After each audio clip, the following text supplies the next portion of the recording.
Value proposition is a key concept in selling because value proposition is what drives a customer to buy. It also can be hard to establish because it involves some psychology, which we'll talk about in a little bit. But the value proposition answers the question, why will customers buy my product and what do they find valuable about my product?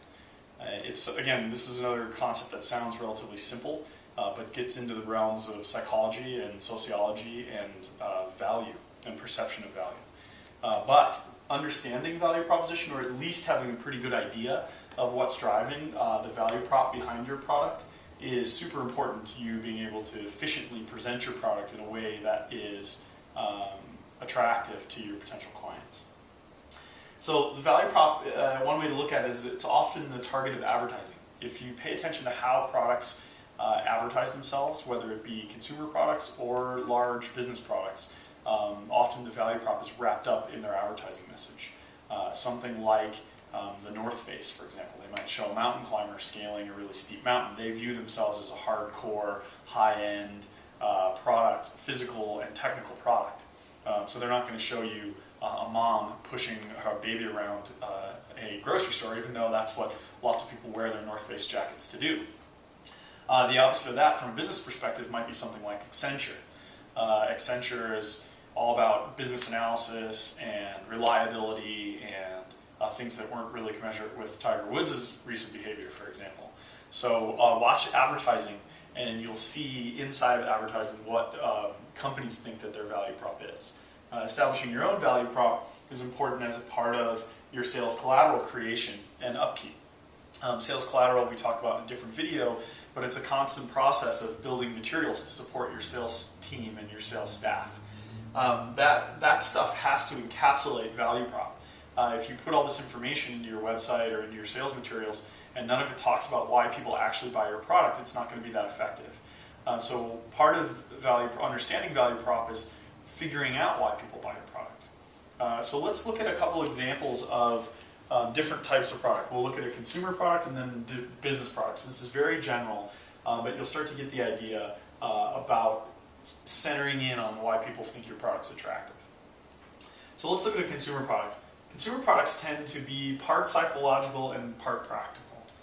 There are things like time savings that might figure in, if I buy a washing machine or a computer or some other consumer product, a lot of that might be, hey, this makes my life better and more efficient.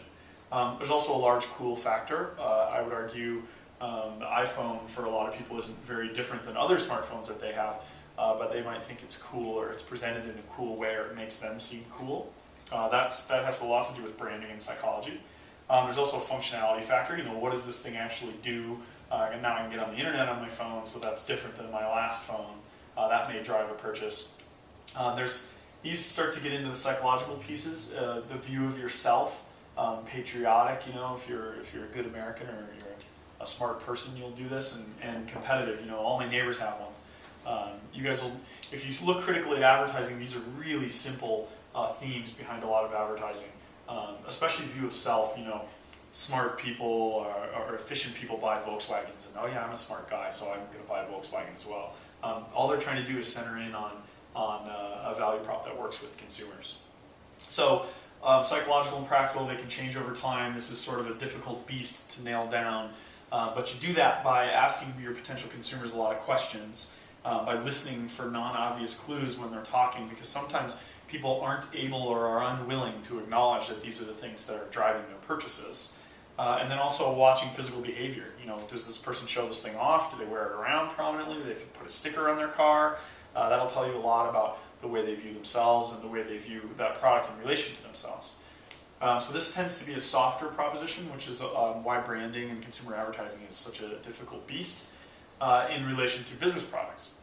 So business products, on the other hand, have a little bit more to do, and this is a generalization, with dollars, efficiency, and appearance and reputation.